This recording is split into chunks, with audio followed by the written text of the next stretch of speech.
Hey everyone, welcome back to another episode of More Than Before. I'm Nathan Cook. I'm excited to spend some time with you today as we jump into our topic today.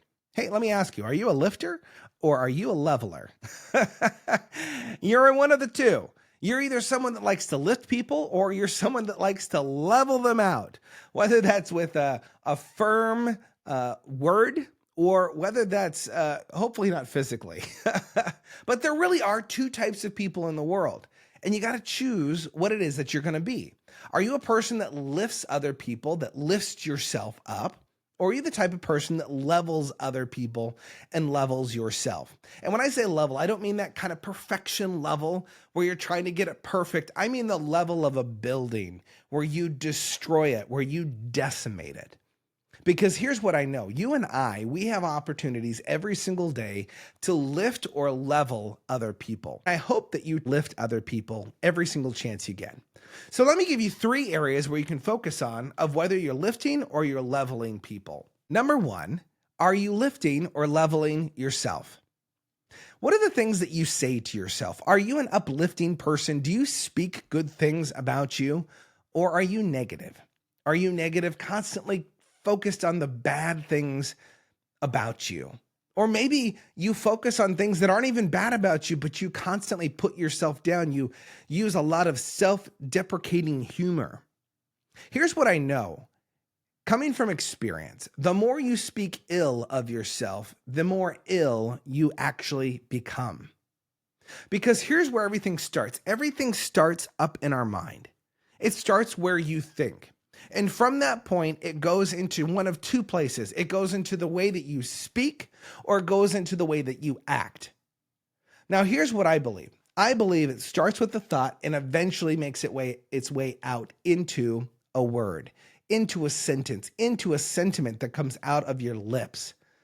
And if you speak it enough, then it becomes something that you embody in your own life. Now, you may not be speaking ill about yourself in front of other people, but maybe in the quiet of your home, maybe in the quiet of your room, you say things that you would never say to someone else. You say them to yourself. Can I encourage you to stop talking that way to yourself? Stop leveling yourself out and start lifting yourself up. Now, this isn't a prideful thing. I don't want you to get prideful. Hey, I'm the most amazing thing. No, I'm just saying stop leveling yourself and lowering yourself. Because here's what I do know.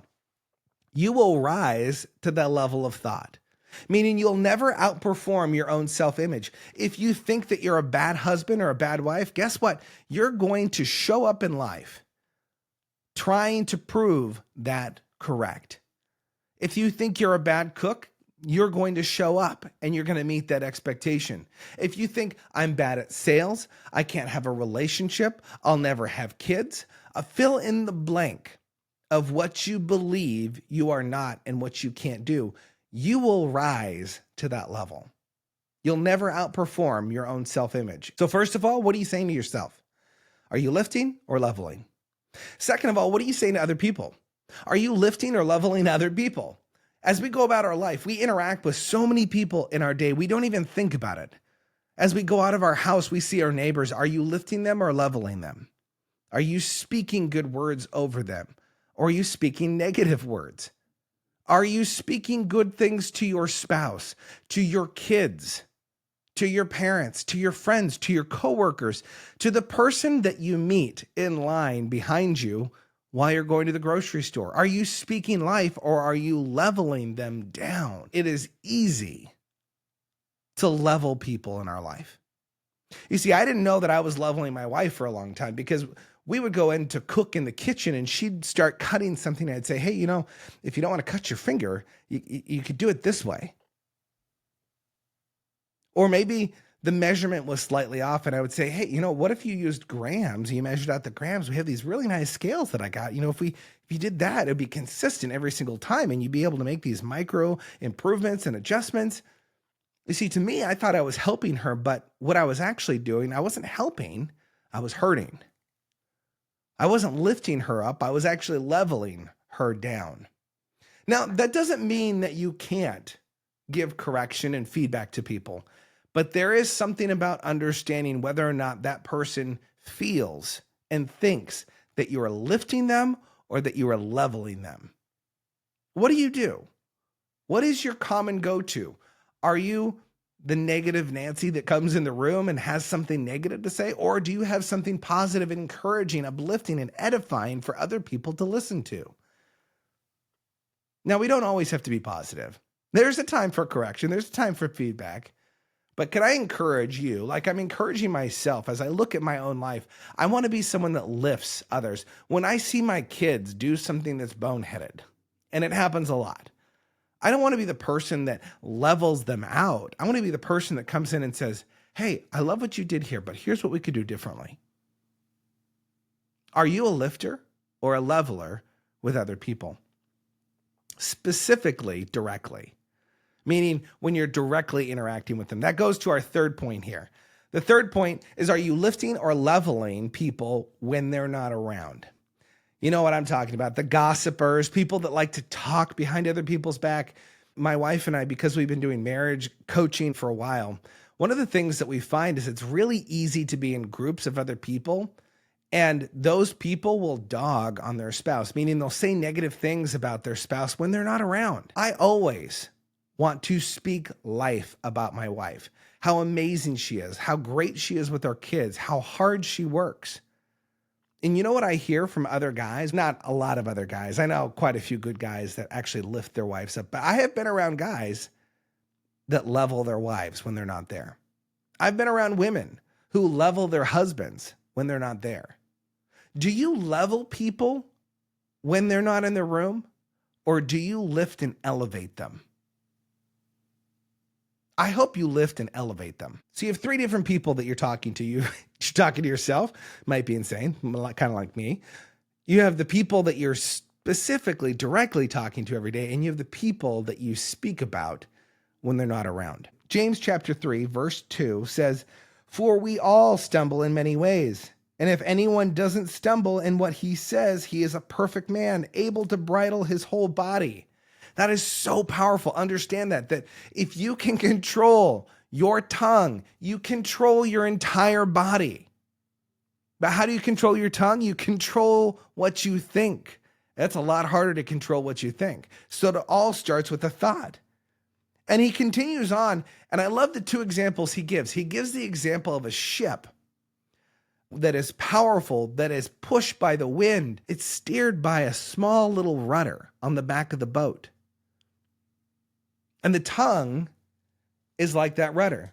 But what I also love is he says that the tongue is also like a small spark in a forest that sets a whole forest ablaze. Now, there's one of two ways that you can set something ablaze. It's either controlled, that's in a way that's beneficial, that lifts and helps, or the other way is it's destructive and out of control. Your tongue today, my tongue today, are we speaking fire into people that warms their heart and encourages them to keep moving forward? Or are we speaking words that spark a fire uncontrolled inside of someone that burns their life to the ground? It all comes with intentionality. When you're stoking a fire, do you have it in a place where it's safe, where it's controlled? Do you have the right timber? There are a lot of things that go into the aspect of what we say, what we think. If you can control your tongue, then you can control your entire body. Now, it's very difficult to do that. We're all going to make mistakes. We're all going to fall short. I do it every single day. But here's what I do know, is that if you want to have more than before, you have to examine the fruit of your mouth. What is coming out of your mouth? Is the fruit that you speak, is it sweet? Is it edifying? Is it nourishing? Or is the fruit that you speak sour? Is it bitter? Is it like gall? Does it taste horrible? The more you speak something, the more you see it around you. Catch that. The more you speak something, the more you see it around you. You're going to find what you're looking for. What are you speaking to your friends? What are you speaking to your coworkers? What are you speaking to your spouse? What are you speaking to the person that's at the gas station? What are you speaking to the homeless person that you meet on the street? The neighbor that you run into? Are you speaking to lift or are you speaking to level? I hope you're speaking to lift. And if you're not, I encourage you to start to examine the fruit of what comes out of your mouth and to start to plant the seeds in your mind that will eventually start to produce produce that will serve the people that you speak into. So choose to speak life, lift others, and start experiencing more than before. I hope you enjoyed this episode. Share this, like this, and leave me a comment. I'd love to know what you think. Are you a lifter? Are you a leveler? What kind of fruit do you have? Until next time, remember to be more, see more, and experience more than before.